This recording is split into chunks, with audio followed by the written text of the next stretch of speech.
Tonight, we are going to do a special series of lessons. One of my best friends in the group is a man named Justin.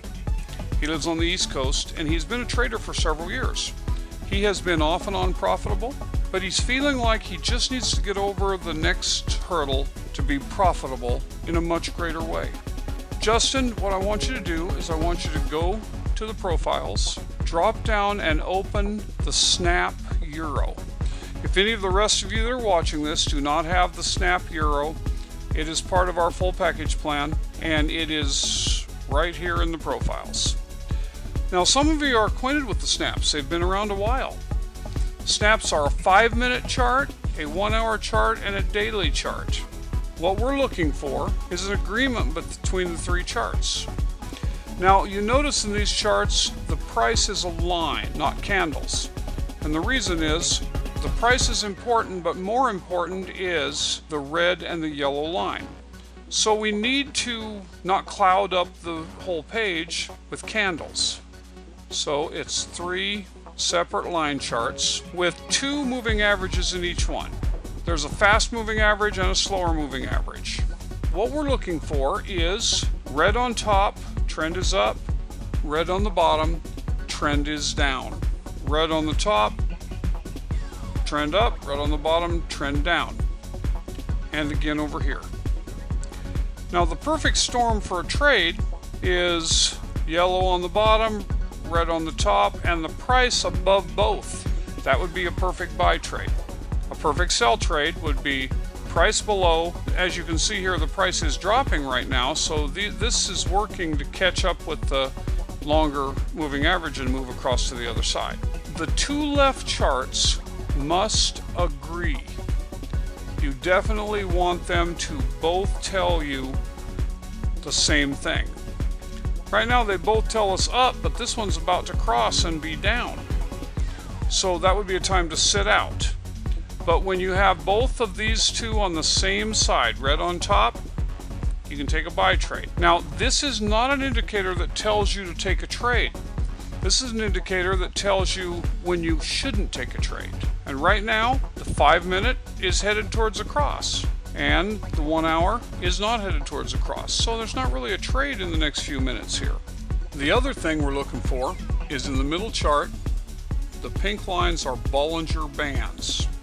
So right there, we're seeing right now it has bounced up and is leveling out off the Bollinger, and the Bollingers are starting to squeeze down. Most likely we're going to see a reversal tonight towards down. Now, why is this daily here when it doesn't seem like it agrees very often? Because it's frosting on the cake. When it does agree with the other two, then it's time to seriously make a trade.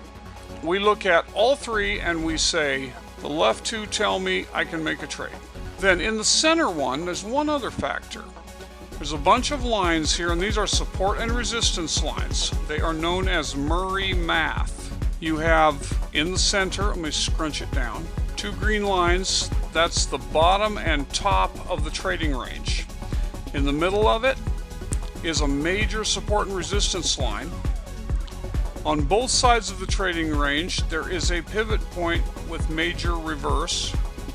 You can bounce off that pivot point for hours. As you can see right here, this major support and resistance right here in the middle, it's been bouncing off the low side of that for several hours. These lines mean something. It's based on something called 8th octave math. Above the pivot point and below the pivot point, the yellow line is a weak stall and reverse line. It often just goes through it. And then outside of that, the blue line is ultimate resistance, top and bottom. It is strong. Above that is 2 overshoot lines. They are strong, but they're only strong, the top ones are only strong on the way up, the bottom ones are only strong on the way down. Other than that, the top ones are resistance, the bottom ones are support. They do not really operate both ways. So why is that here?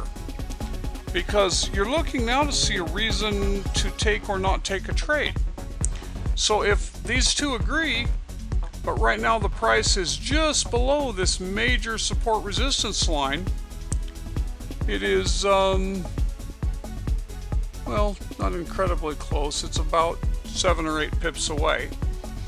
So if we were in a strong rising rate, you would wait for it to go through that line before you took a buy trade. If it were going down and it's hitting the bottom of the trading range, you would wait to take a sell. So everybody understands that. These are support and resistance lines. You never sell right on top of them. You never buy right below them. So you look at this and you say, okay, there is enough information here for me to make a trade.